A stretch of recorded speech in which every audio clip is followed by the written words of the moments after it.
Boreal forest, tundra, water in every direction, no roads, no fences, no lines on the land that suggest a state ever claimed it, managed it, cared about it. Just trees, and more trees, and the grey flatness of lakes that have no names on modern maps. Then, a rooftop. A cluster of buildings pressed together as if for warmth. A dirt airstrip so short it looks like a mistake. There are communities in Canada that can only be reached by a chartered flight that comes, when it comes, once a week. There are children who have never seen a paved road. There are band councils that have been sending requests to Ottawa for decades and receive, in return, acknowledgements of receipt. This is not accidental neglect. It has a structure. It has a logic. And that logic has been in place for a very long time. What follows is not a list of remote places. It's an argument. 13 communities, 13 variations of the same condition. And by the end, you'll find it difficult to use the word forgotten without feeling that the word is doing too much work, covering for something that doesn't deserve that kind of cover.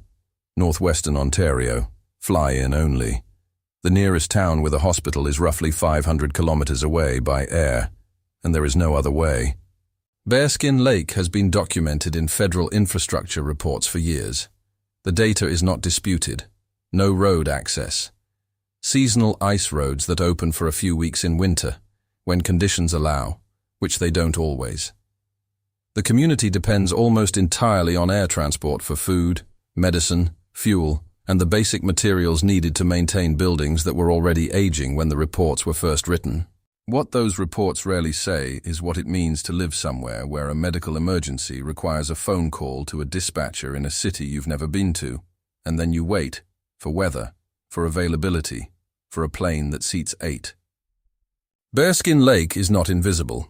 It appears in the statistics, it appears in the policy documents, it appears in the federal government's own accounting of communities without year-round road access, a list that, in Canada, runs longer than most Canadians would expect. That's what makes it a starting point. Not because it's the most isolated, because it illustrates the baseline, the ordinary condition of extraordinary disconnection that the system has decided is manageable. The next question, and it starts here, at number 13, is manageable for whom? In early 2017, Łutsël K'é submitted a proposal to Health Canada requesting funding for a youth mental health program. The proposal was detailed. The need was documented. The community had identified specific individuals at risk. The funding was denied. Budget cycle timing. The response indicated.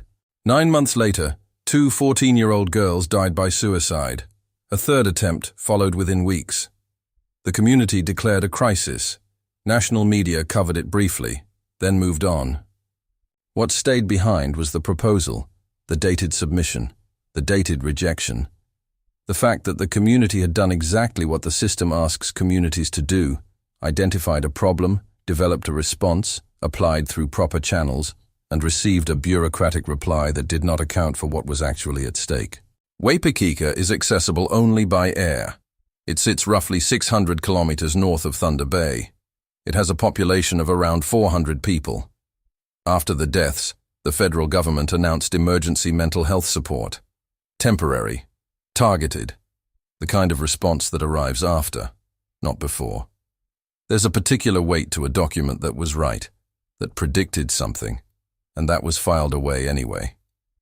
Big Trout Lake, as it's also known, northwestern Ontario, fly-in only, a community that has been fighting a specific and documented battle for water. For years, the community's water treatment infrastructure was rated as high risk by federal assessors. Advisories were issued. Temporary fixes were applied. The advisories continued. At various points, residents were warned not to drink the water. In a community surrounded by fresh water, on land their families have occupied for generations. In a country that presents itself internationally as a steward of the world's largest freshwater reserves. There's something in that image that's hard to get past. A child in a community on the Canadian Shield, within a country that contains nearly a fifth of the world's surface fresh water, being handed a bottle of something shipped in by plane because the tap isn't safe. The community has also been at the center of resource extraction disputes, mining exploration proposals, legal challenges, a history of the land being treated as economically interesting in ways that never translated into economic benefit for the people living on it. The water advisory eventually ended. Others elsewhere did not. This one has been called, in federal government documents, one of the most overcrowded communities in Canada. Houses built for 6, sheltering 12. Extended families compressing into spaces that were already insufficient when they were constructed. Bearskin has also been flagged for fire risk.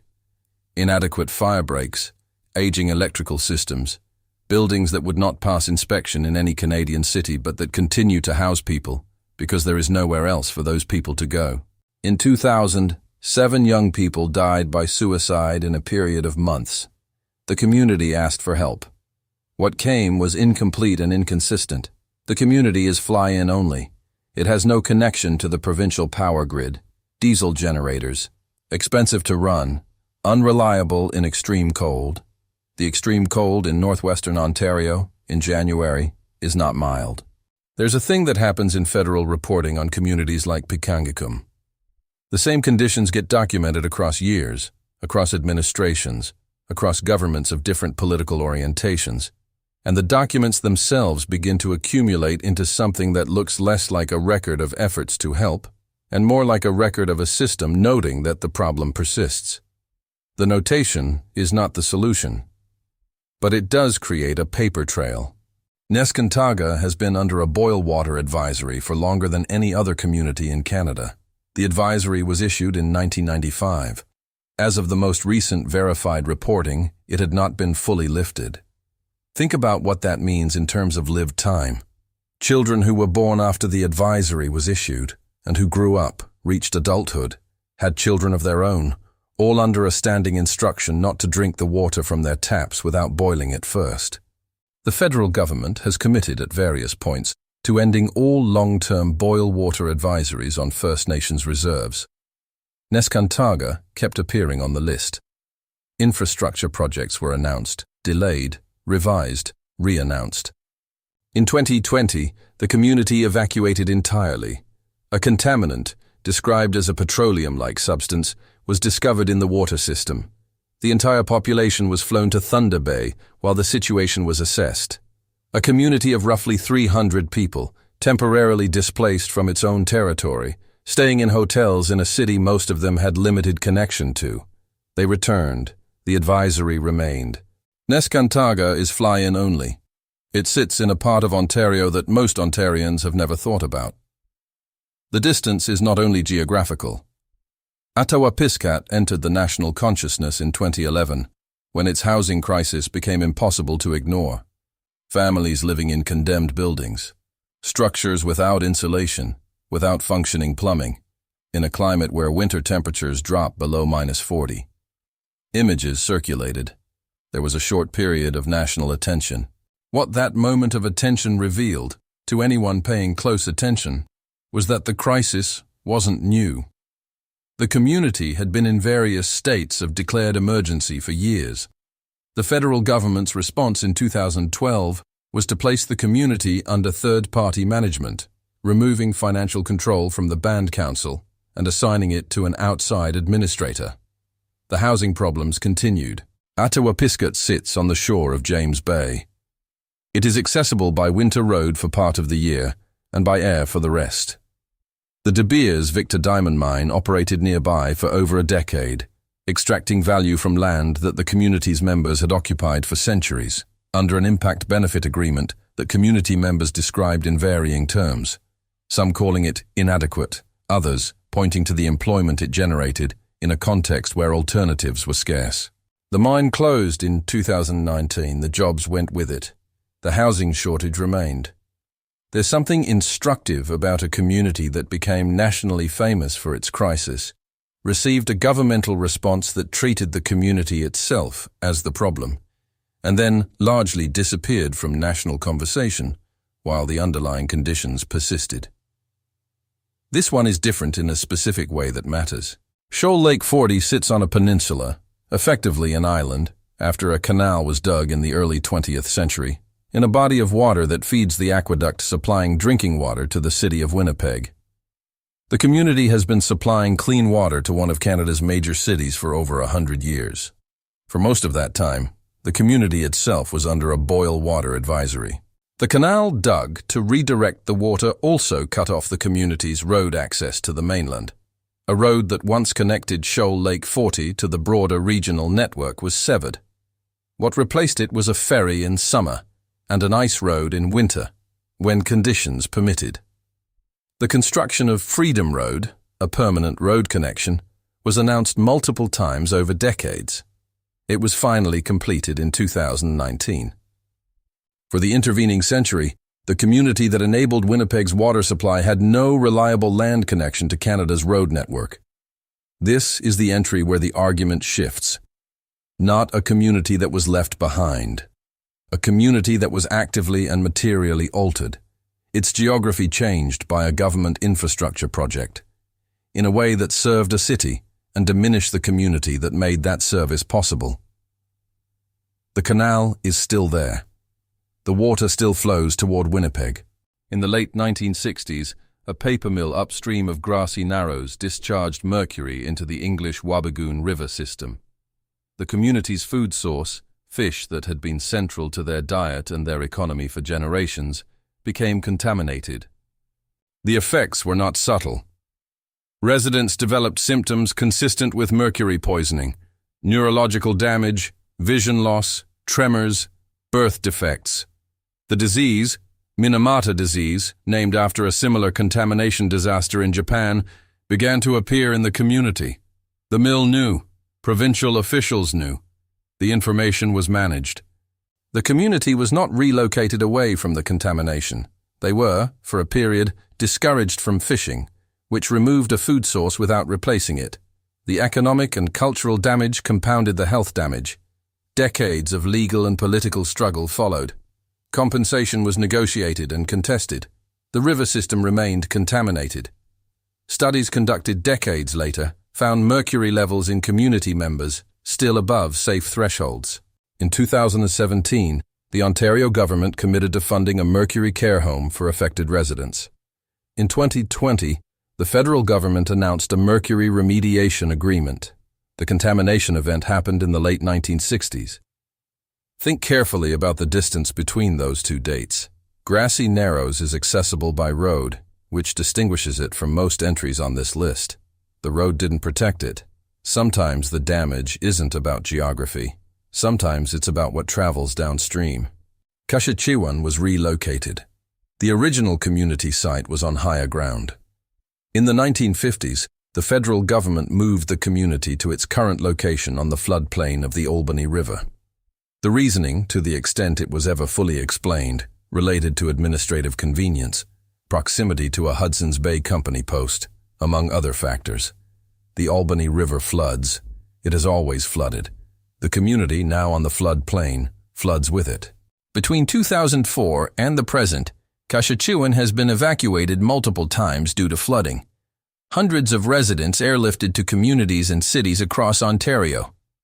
Returning after the water recedes, the houses, already inadequate, damaged further by repeated inundation. The community has requested relocation, back to higher ground or elsewhere, for decades. Studies have been conducted, reports produced, commitments made and revised. The flooding continues on a near-annual basis. The community remains where the government placed it 70 years ago. There's a specific quality to this kind of harm. It's not passive. It required a decision. Someone in an office at some point drew a line on a map and moved people to a location that anyone familiar with the river would have known was vulnerable. That decision is documented. The consequences of that decision are documented. The failure to correct the consequences is documented. Kashechewan is fly-in only when the ice roads aren't operational. But the most important thing about its geography isn't the distance from a city. It's the distance from the higher ground the community used to occupy. Small, remote, accessible by winter road for roughly 8 to 12 weeks a year, and by float plane otherwise.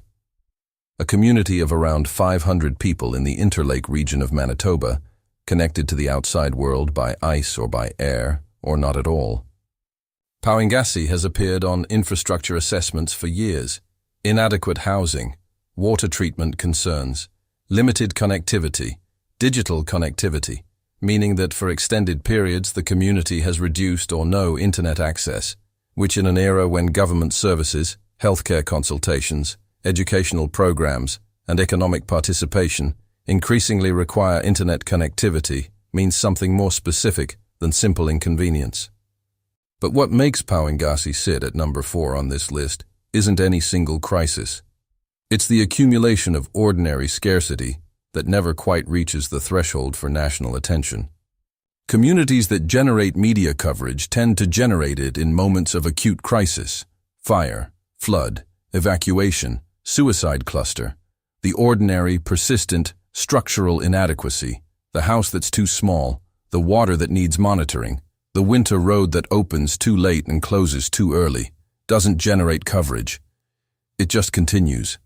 Pauingasi continues, quietly, in a way that makes it very easy for the rest of the country to not notice. The people of Łutsël Lake, the Sayisi were moved there. Their original territory was further east, near Churchill, along the shores of Little Duck Lake. They had lived there for generations, following the caribou herds that were central to their culture, their economy, their understanding of the land. In 1956, the federal government relocated them to Churchill. The reasoning given involved concerns about the caribou herd, that the deer hunting practices were damaging the population. The evidence for this claim was disputed then and has been largely discredited since. Churchill was not their home. They had no economic role there, no relationship with the land, no framework for the kind of sedentary existence the relocation imposed.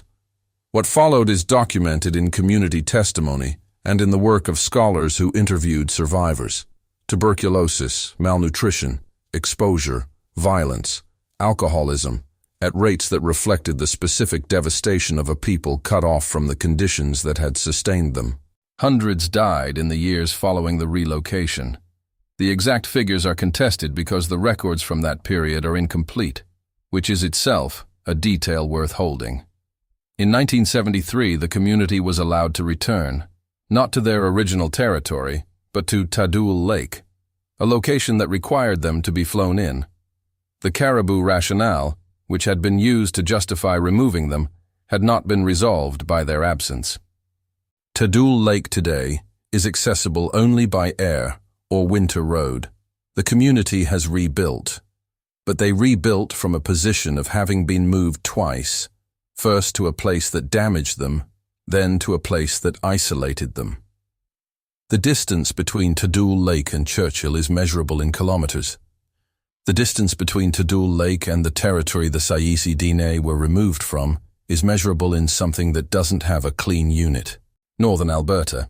3 communities, Fox Lake, John Doe Prairie, and Busher River, collectively constituting the Little Red River Cree Nation, accessible by winter road for part of the year, fly-in otherwise. What makes this entry sit at number 2 is a specific combination of factors that, taken together, describe something beyond ordinary neglect. The communities are in a region of Alberta that has seen intensive oil sands development. The economic activity in the surrounding region is among the highest value industrial activity in Canada. The infrastructure developed to support that activity, roads, pipelines, power lines, processing facilities, represents an investment of hundreds of billions of dollars. None of that infrastructure serves the communities of Little Red River Cree Nation with any reliability. The winter road is built, in part, through industrial land. Its condition depends on factors the community does not control. When industrial activity conflicts with winter road access, the road has not always been the priority. Healthcare access requires medical flights. Education beyond a certain level requires students to leave the community. The communities sit inside one of the most economically active regions of Canada and remain among the most infrastructurally neglected. The oil did not need a road to reach the world. The people did. One of those things got the road. And then there is this.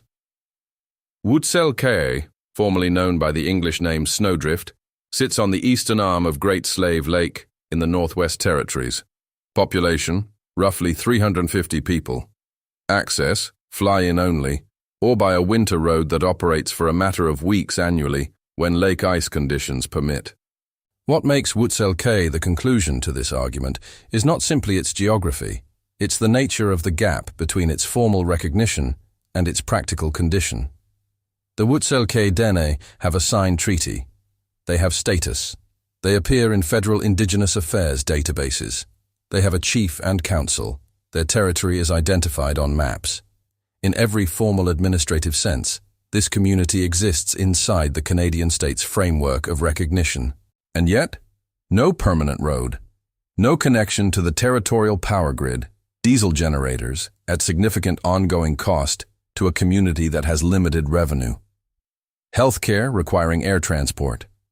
Young people who want higher education leaving and, practically speaking, not returning, because there is no infrastructure to return to. The community has been advocating for a road connection for decades. Studies have been commissioned, environmental assessments conducted. The road exists in various planning documents.